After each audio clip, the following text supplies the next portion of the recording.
From every human being, there rises a light that reaches straight to heaven.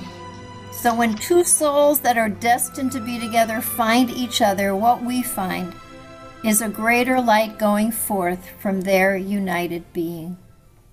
This is the darkest time of the year, so we cannot be more grateful to the two of you for carving out this moment for all of us over cyberspace, taking us into your beautiful home, standing underneath your veil as a chuppah, a sacred canopy that reminds us that there will be an end to this pandemic.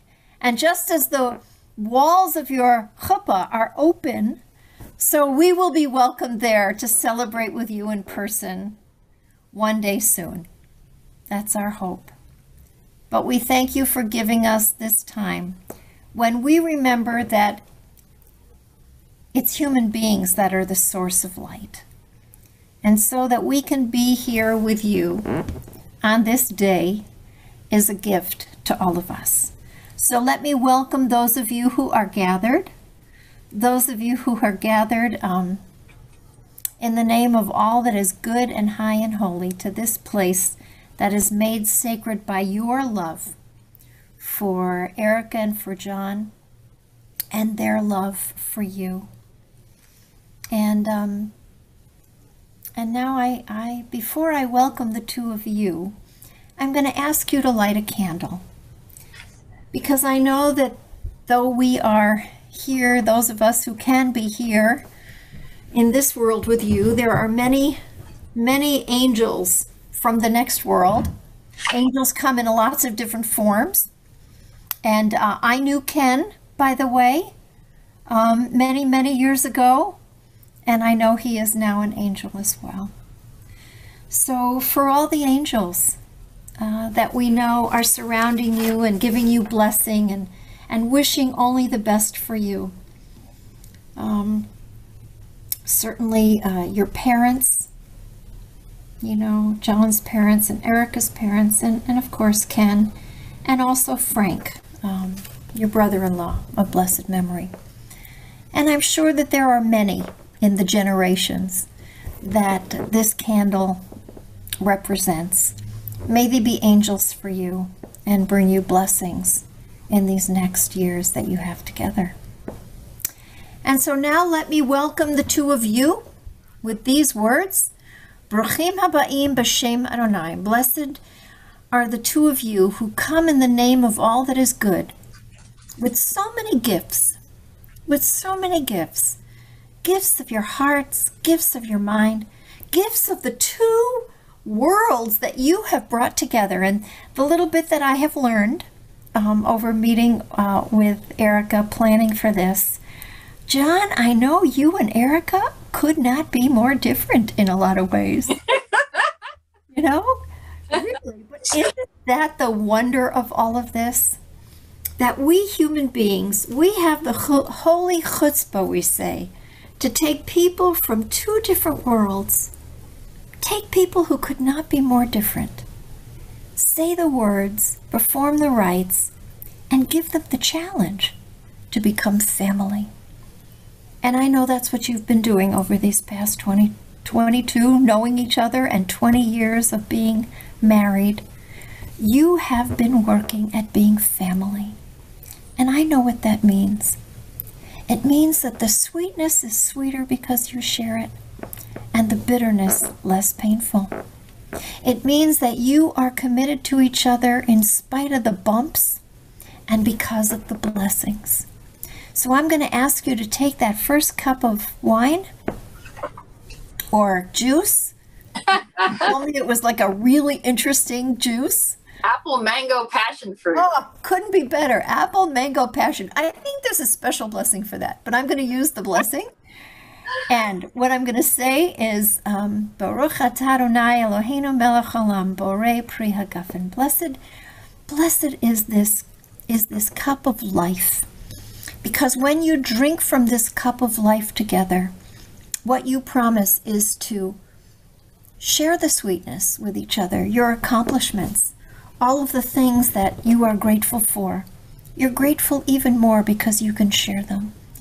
But the pain that comes with life, and I know you've had your share of challenges, that also becomes less because you learn how in those moments when you feel like you can do it on your own because you're both very competent, I'm sure you can, instead you open your arms to each other. You make yourself vulnerable and you learn to trust each other even more. So our prayer for you is that as you have shared these past 20 years, the sweetness sweeter, the bitterness less painful. The next, let's give you 40, I don't know.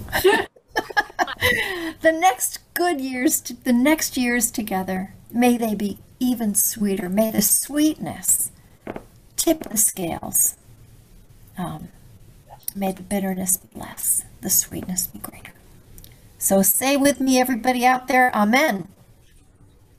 Amen. Amen. Thank you. So I'm going to ask you to face each other, because what you have agreed to do today is to renew the vows that you spoke to each other 20 years ago. I'm not sure you remember the words, but I'm going to get as close as I can get to what I imagined that you might have said to each other. So look into each other's eyes. We are here as your witnesses. We cannot, we can't do this without witnesses. So we're grateful to those of you who are here. And let me ask you first, John, looking at your beautiful bride, and what a bride. Oh my God, you look so gorgeous. Thank you. You do. It could be more beautiful. You're glowing through the screen. You're glowing. So let me ask you, John, looking at your beautiful bride, do you agree to continue being with her as a husband and an equal, pledging to share your life openly with her and to speak the truth to her always in love? Do you promise to honor and tenderly care for her and encourage her fulfillment as an individual through the many changes of your lives together, and to seek together with her a life made holy by your faith in all that is good? Yes, always. That's the right answer. Yes. Always and forever. Perfect, perfect. And I ask you, Erica, if you agree to be with your John, continue being a wife and an equal, pledging to share your life openly with him and to speak the truth to him always in love.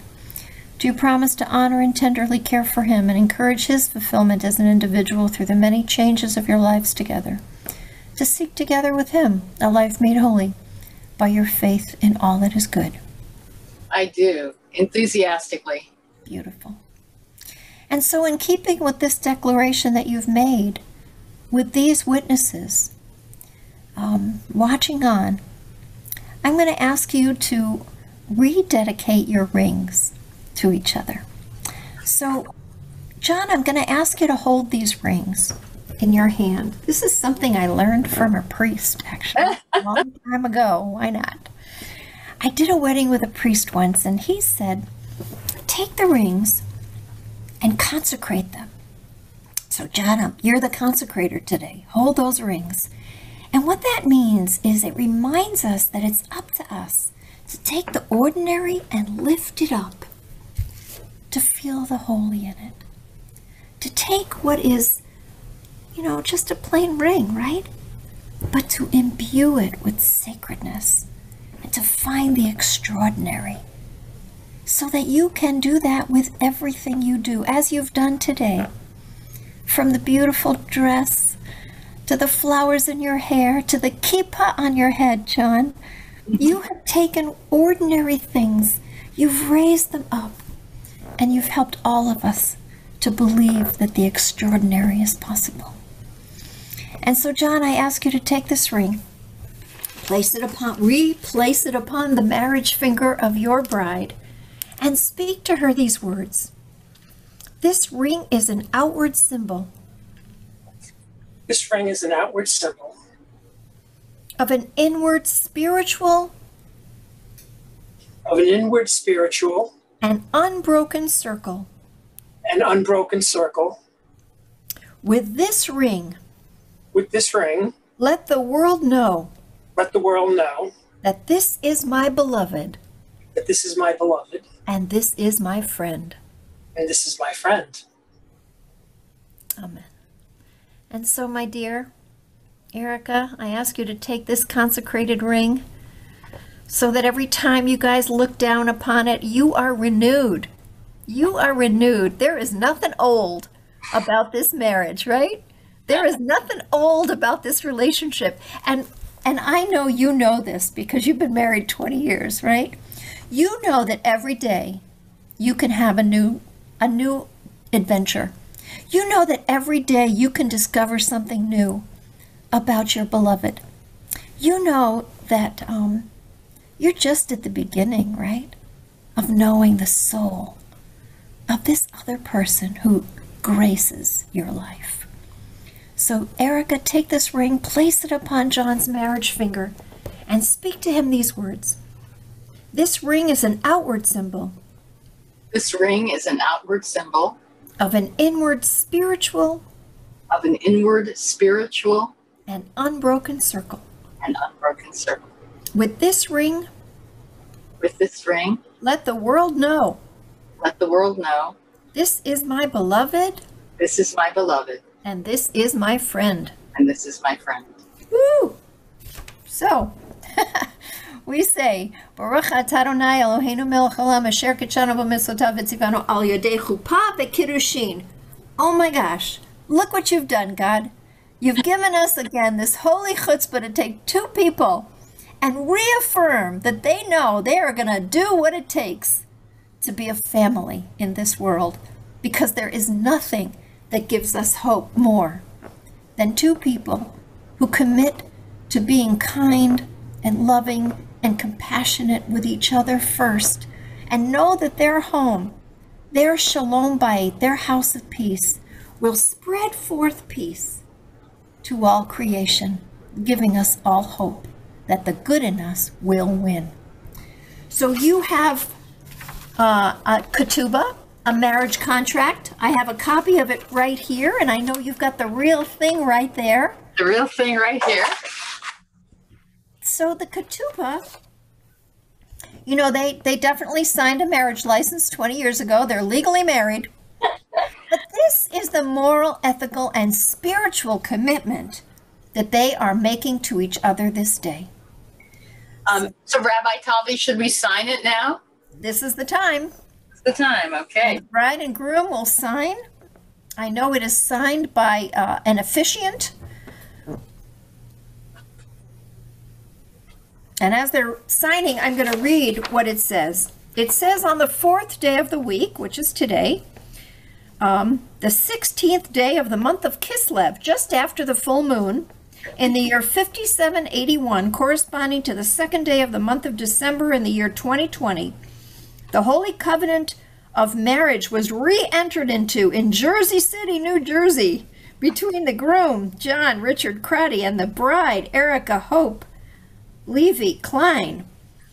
20 years ago on this day, we joined our lives in marriage.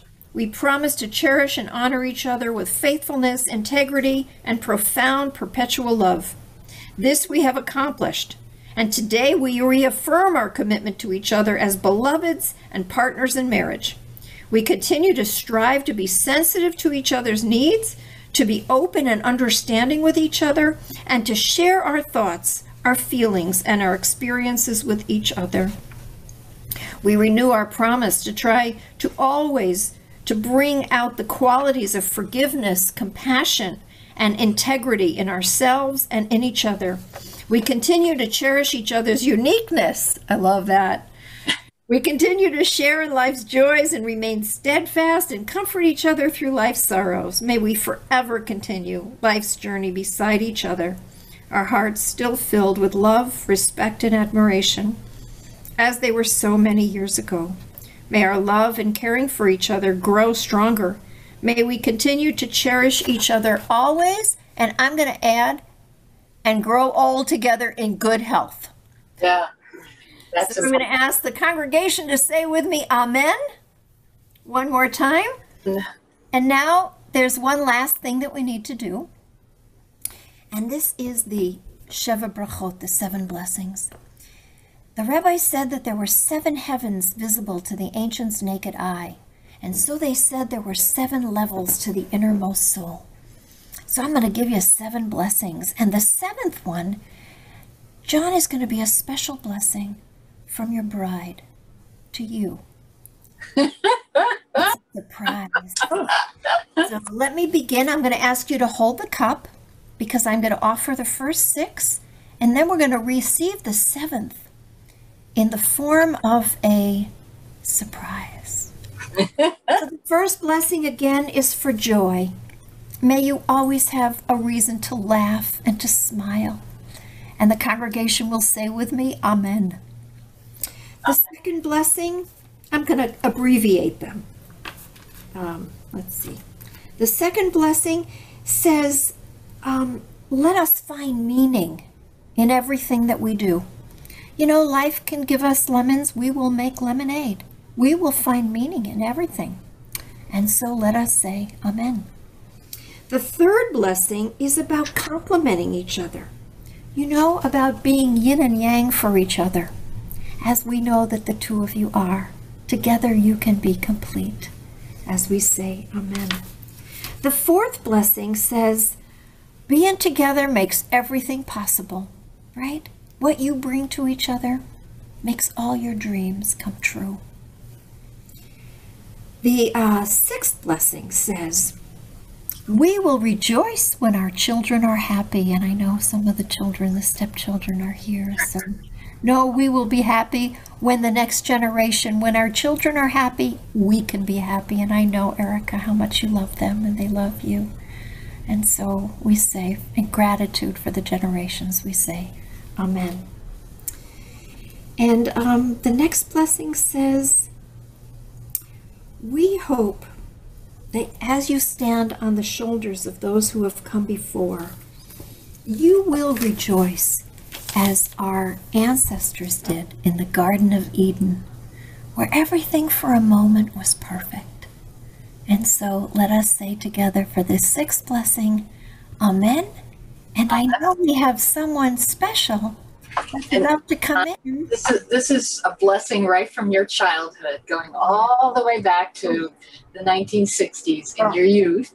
So we've invited a special guest, and come on in, special guest. He's going to offer the seventh blessing. This is a surprise. Yeah. So let me tell you something. Unless Gumby, you have a blessing. Do you have a blessing? Because I do have a blessing from you. Please, Rabbi. Gumby would Can I have do that? blessing. So let me know. Let me tell. I also grew up with Gumby. Did you really? I was born in the 50s. I remember Gumby very well. Gumby and Pokey were some of my favorites. So one thing I know about Gumby, he had to wait 30 years. He had to wait a long time before he found his sweetheart. Oh, Gumby's sweetheart didn't come until the 90s. wow. I didn't know that. Yeah. The other thing we know about Gumby is Gumby's a shapeshifter, you know? Gumby can be anything you need Gumby to be. But Gumby's essence of kindness, of compassion, of goodness, always, you can count on that always, right, Gumby? Absolutely. And you know, I think that's why our John loves Gumby. Loved Gumby as a kid, as we all did. Total surprise. Right? All conspired to keep this a secret. So, How about that? including Miss Tanya, who's our friend and stylist, And Gumby. and Gumby. Today. Gumby. Oh, Tanya, I thought that might be you. There. Well, you're a perfect Gumby. And as we know, you know, again, the blessing of Gumby is, you know, and they decided on purpose that Gumby would be green. Because we didn't want any one race to claim Gumby. Gumby belongs to everyone. Everybody. And Yeah. at a time when we are really working on making the world a more just place for everyone, Gumby was a symbol that belonged to everybody. Hear that right there? And not only that, but you know, it's the Green New Deal too, right? Right? It's about the earth. Gumby, we love you, right? and you've brought us a great blessing for today. For sure. So we have 2 more blessings for you. Yep. John, before you break the glass, which will be our sign for you guys to kiss and for us to have some music and everybody to unmute and say Mazel Tov. First, I want to give you a blessing. I want to give you a blessing from the book of Numbers. So Gumby, I'm going to ask you to put your arms up over the couple.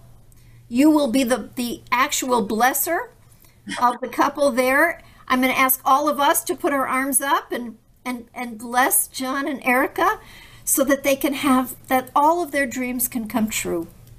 So let me offer you this blessing. Yivarechecha Adonai v'yishmerecha. May God bless you and guard you and keep you safe in these next years that you have together.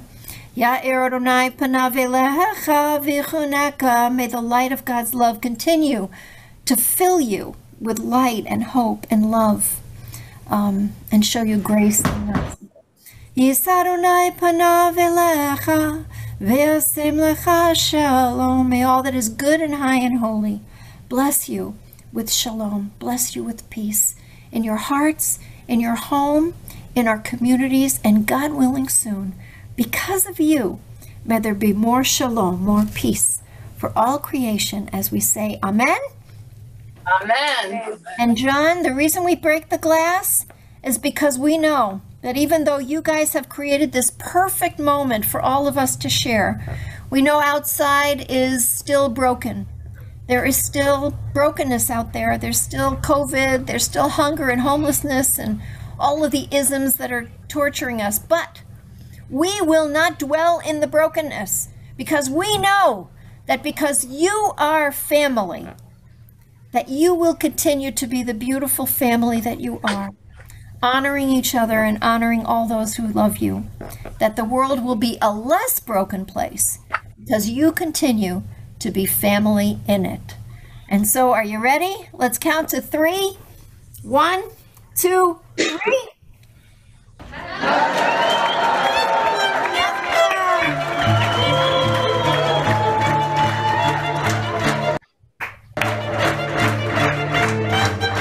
Don't forget to kiss.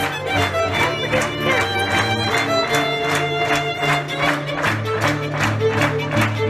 There we go.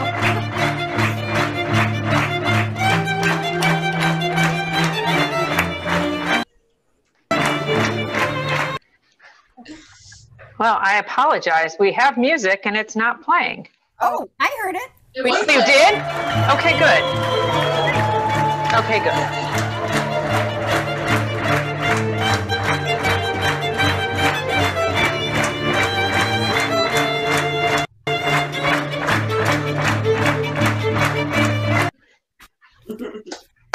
Well, Mazel Tov! Mazel Tov. I guess I have one final blessing for everybody, Rabbi. Are you ready for that final? Ready for your blessing now, Erica. So this is my magic wand blessing over all of you. We want to thank you so much for coming and participating in this special day for us. And we're just so grateful to you for coming and being part of this moment. And we wish you peace and happiness and joy and good health. And thank you so much from the bottom of our hearts. Yes, thank you for coming.